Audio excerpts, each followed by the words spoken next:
मेरे दामन में फैली है हिम्मत, जाबाजी और दिलेरी की दास्तां। मेरे आंचल में सिमटी है भक्ति, प्रेम और त्याग की कहानियाँ। मेरी मिट्टी में इबादत के कई रंग बसते हैं, मेरे रक्त से पाँव मचलते हैं। मेरे हाथों के हुनर का ना कोई सानी है, मेरी मेहमान नवाजी की दुनिया दीवानी है। इठलाती मूँछों और पगड़ियों की आन हूँ, चुनड़ी और लहरियों की शान हूँ। हाँ हाँ मैं राजस्थान हूँ, हाँ मैं राजस्थान हूँ। नमस्कार, मैं आर्यन शर्मा आज आपके समक्ष राजस्थान के गौरवशाली इतिहास की एक झलक लेकर प्रस्तुत हूँ। मेवाड़ राजवंश के राजकवि पंडित श्री नरेंद्र मिश्र जी द्वारा रचित एक अद्भुत वीर रस की कविता, जो कि स्वामी भक्ति और देश प्रेम की एक अद्भुत मिसाल है।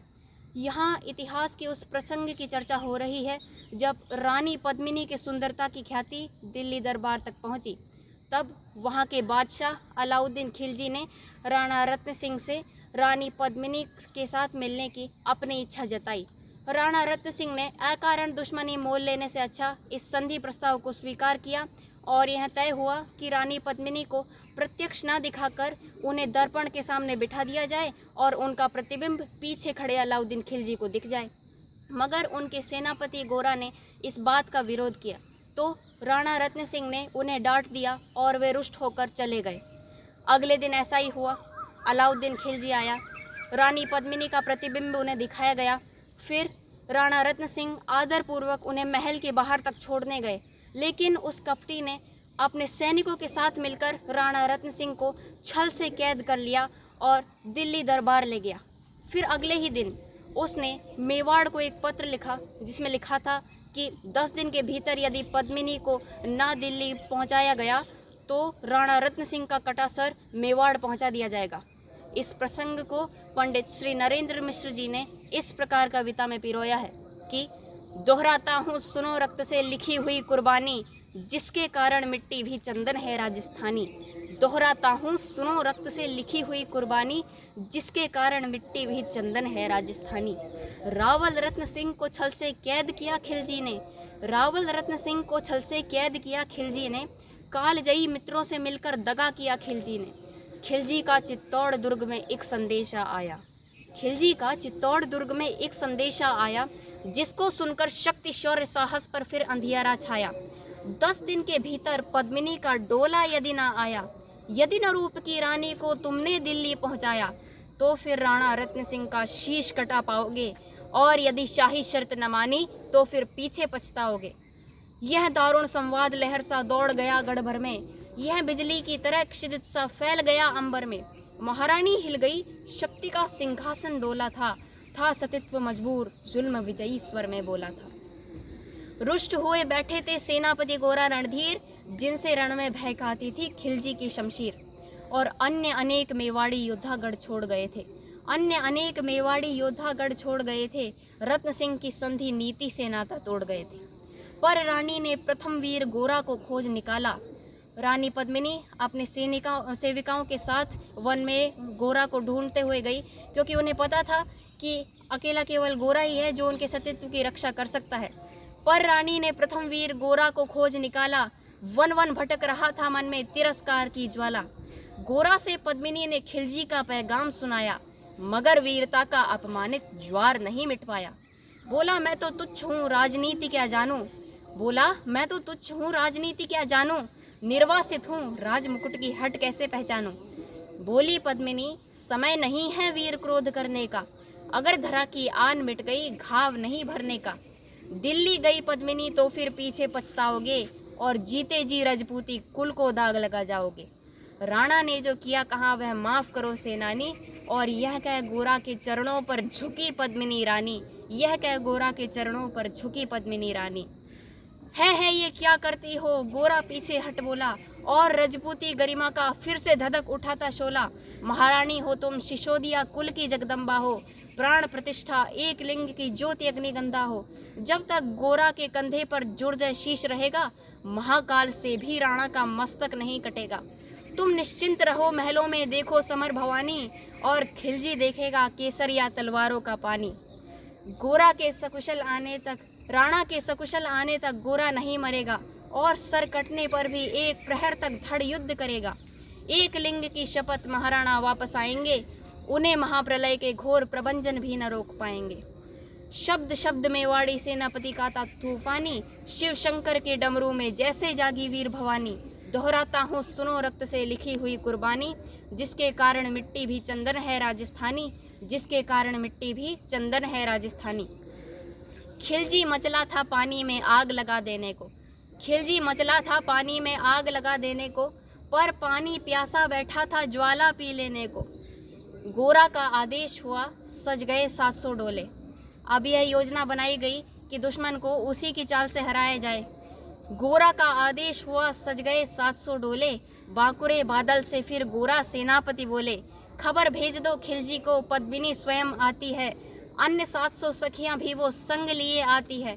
स्वयं पद्मिनी ने बादल का कुमकुम तिलक किया था, दिल पर पत्थर रखकर भीगी आंखों से विदा किया था, दिल पर पत्थर रखकर भीगी आंखों से विदा किया था। अन्य 700 सैनिक जो यम से भी भिड़ सकते थे, हर सैनिक सेनापति था, लाखों से लड़ सकते थे। एक एक कर बैठ गए सज गई डोलियां पल में, और मर मिटने की होड़ लग गई थी मेवाड़ी दल में, मर मिटने की होड़ लग गई थी मेवाड़ी दल में। बजा कूंज का शंख सैनिकों ने जयकार लगाई, बजा कूंज का शंख सैनिकों ने जयकार लगाई, हर हर महादेव की ध्वनि से दशों दिशा लहराई, हर हर महादेव की ध्वनि से दशों दिशा लहराई। हर डोली में एक वीर था 4 उठाने वाले, और 5 ही शंकर के गढ़ों की तरह समर वाले। गोरा बादल के अंतस में जगी ज्योति की रेखा, गोरा बादल के अंतस में जगी ज्योति की रेखा। मातृभूमि चित्तौड़ दुर्ग को फिर जी भर कर देखा, क्योंकि उन्हें पता था कि जहां वे युद्ध करने जा रहे हैं वहां से लौट कर आना बहुत मुश्किल है। मातृभूमि चित्तौड़ दुर्ग को फिर जी भर कर देखा, कर अंतिम प्रणाम घोड़ों पर चढ़े सुबट अभिमानी, कर अंतिम प्रणाम घोड़ों पर चढ़े सुबट अभिमानी। देशभक्ति की निकल पड़े लिखने को अमर कहानी, दोहराता हूँ सुनो रक्त से लिखी हुई कुर्बानी, दोहराता हूँ सुनो रक्त से लिखी हुई कुर्बानी, जिसके कारण मिट्टी भी चंदन है राजस्थानी। अब जा पहुंची टोलियां अब खिलजी की सरहद में, जा पहुंची डोलियां अब खिलजी की सरहद में। उधर दूत भी जा पहुंचा खिलजी के रंग महल में, उधर दूत भी जा पहुंचा खिलजी के रंग महल में। बोला शहंशाह पद्मिनी मल्लिका बनने आई है, शहंशाह पद्मिनी मल्लिका बनने आई है, रानी अपने साथ अन्य सखियां भी लाई है। एक मगर फरियाद फकत उसकी पूरी करवा दो, रावल रत्न सिंह से केवल एक बार मिलवा दो। खिलजी उछल पड़ा, यह सुनकर फौरन हुक्म किया था, बड़े शौक से मिलने का शाही फरमान दिया था। वो शाही फरमान दूत ने गोरा तक पहुंचाया। गोरा उस आदेश का वेट कर रहे थे। वो शाही फरमान दूत ने गोरा तक पहुंचाया। गोरा झूम उठे, उस पल बादल को पास बुलाया। बोले बेटा बादल, वक्त आ गया है अब कट मरने का, मातृभूमि मेवाड़ धरा का दूध सफल करने का। यह लोहार पद्मिनी वेश में बंदी ग्रह जाएगा, यह लोहार पद्मिनी वेश में बंदी ग्रह जाएगा। केवल 10 डोलियां लिए गोरा पीछे धाएगा, वो बंधन काटेगा हम राणा को मुक्त करेंगे, वो बंधन काटेगा हम राणा को मुक्त करेंगे। घुड़सवार कुछ उधर आड़ में हम तैयार रहेंगे। जैसे ही राणा पहुँचे वे सब आंधी बन जाएं, जैसे ही राणा पहुँचे वे सब आंधी बन जाएं, और उन्हें चित्तौड़ दुर्ग तक फिर सुरक्षित पहुँचाएं, और उन्हें चित्तौड़ दुर्ग तक सुरक्षित पहुँचाएं। यदि भेद खुल जाए वीर तो पल की देर न करना, यदि भेद खुल जाए वीर तो पल की देर न करना, और यदि शाही सेना आ पहुँचे तो बढ़कर रण करना।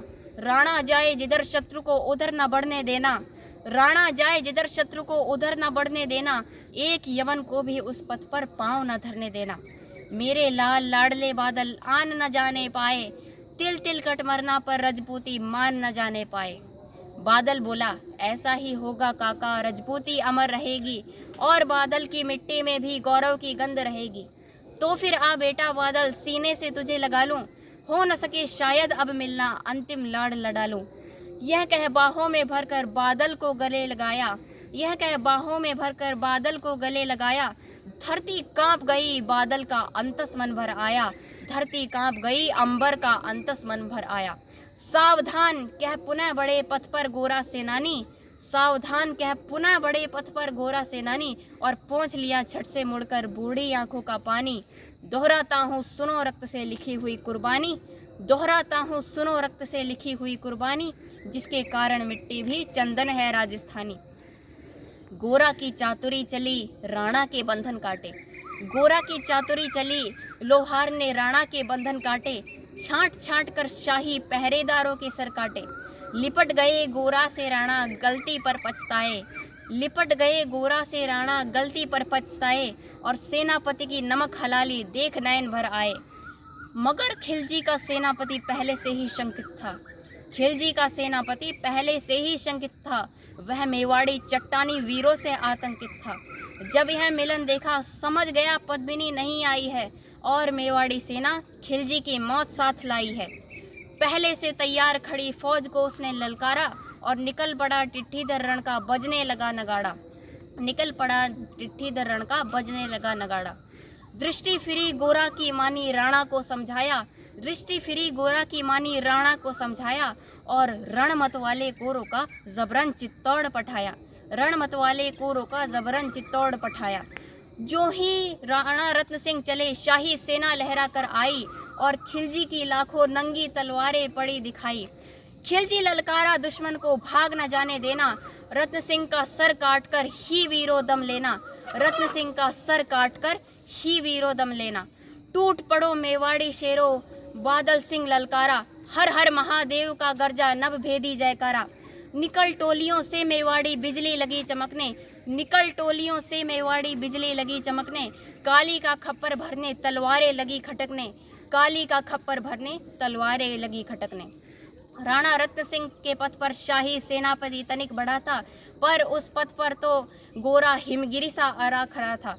बोला जफर से एक कदम भी आगे बढ़ न सकोगे, बोला जफर से एक कदम भी आगे बढ़ न सकोगे, और यदि आदेश न माना तो कुत्ते की मौत मरोगे। रत्न सिंह तो दूर न उनकी छाया तुम्हें मिलेगी, और दिल्ली की भीषण सेना की होली अभी जलेगी। यह कह गोरा महाकाल बन रण में हुकारा, यह कह गोरा महाकाल बन रण में हुकारा, लगा काटने शीश समर में बही रक्त की धारा, लगा काटने शीश समर में बही रक्त की धारा। खिलजी की असंख्य सेना से गोरा घिरे हुए थे, खिलजी की असंख्य सेना से गोरा घिरे हुए थे, पर वे तो मानो रण में मृत्युंजय बने हुए थे। पुण्य प्रकाशित होता है जैसे अगणित पापों में, पुण्य प्रकाशित होता है जैसे अगणित पापों में, फूल खिला रहता है जैसे असंख्य कांटों के संतापों में। यूं मेवाड़ी शेर अकेला लाखों से लड़ता था, बड़ा जिस तरफ वीर उधर ही विजयी मंत्र पढ़ता था। इस रण से दहली थी दिल्ली की दीवारें, इस रण से दहली थी दिल्ली की दीवारें, और गोरा से टकरा कर टूटी थी खिलजी की तलवारें। मगर कयामत देख अंत में छल से काम लिया था, मगर कयामत देख कपटियों ने अंत में छल से काम लिया था। गोरा की जंघा पर अरी ने छिप कर वार किया था, गोरा की जंघा पर अरी ने छिप कर वार किया था। ज्यों ही गिरे वीरवर गोरा जफर सामने आया, धोखे से शीश उतार दिया गोरा का मन में हर्षाया, धोखे से शीश उतार दिया गोरा का मन में हर्षाया। मगर वाह रे मेवाड़ी गोरा का दड़ भी दौड़ा, और किया जफर पर वार के जैसे सर पर गिरा हथौड़ा। एक वार में ही शाही सेनापति चीर दिया था, जफर मोहम्मद को केवल धड़ ने निर्जीव किया था, जफर मोहम्मद को केवल धड़ ने निर्जीव किया था। ज्यों ही जफर कटा शाही सेना का साहस लर्जा, और काका का कटा सर देख बादल सिंह महारुद्र सा गरजा। अरे कायरों छल से रण करते हो, किस बूते पर जवा मर्द बनने का दम भरते हो। यह कह बादल उस क्षण बिजली बनकर टूटा था, मानो अंबर से धरती पर अग्निशिरा छूटा था। ज्वालामुखी फूटा हो जैसे दरिया हो तूफानी, सदियों दोहराएंगी बादल की रणरंग कहानी। दोहराता हूँ सुनो रक्त से लिखी हुई कुर्बानी, दोहराता हूँ सुनो रक्त से लिखी हुई कुर्बानी, जिसके कारण मिट्टी भी चंदन है राजस्थानी। अरिका भाला लगा पेट में आते निकल पड़ी थी, अरिका भाला लगा पेट में आते निकल पड़ी थी, और गोरा पर और बादल पर लाखों नंगी तलवारें खींची खड़ी थी। कसकर बांध लिया आतों को केसरिया पगड़ी से, कसकर बांध लिया आतों को केसरिया पगड़ी से। रंचक डिगाना वो प्रलयंकर सन्मुख मृत्यु खड़ी से, रंचक डिगाना प्रलयंकर सन्मुख मृत्यु खड़ी से। अब बादल तूफान बन गया शक्ति बनी फौलादी, अब बादल तूफान बन गया शक्ति बनी फौलादी, मानो खप्पर लेकर रण में लड़ती हो आजादी। उधर वीरवर गोरा का धड़ अरिदल काट रहा था, इधर बादल लाशों से भूतल पाट रहा था, इधर बादल लाशों से भूतल पाट रहा था। आगे पीछे दाएं बाएं जमकर लड़ी लड़ाई, आगे पीछे दाएं बाएं जमकर लड़ी लड़ाई। उस क्षण समर भूमि में लाखों बादल पड़े दिखाई, उस क्षण समर भूमि में लाखों बादल पड़े दिखाई। मगर हुआ परिणाम अंत में वही की जो होना था, मगर हुआ परिणाम अंत में वही की जो होना था। उनको तो कण कण अरियों के शोणित से धोना था। मेवाड़ी सीमा में राणा सकुशल पहुंच गए थे, मेवाड़ी सीमा में राणा सकुशल पहुंच गए थे। और गोरा बादल तिल तिल कटकर रण में खेत रहे थे, गोरा बादल तिल तिल कटकर रण में खेत रहे थे। एक एक कर मिटे सभी मेवाड़ी वीर सिपाही, एक एक कर मिटे सभी मेवाड़ी वीर सिपाही।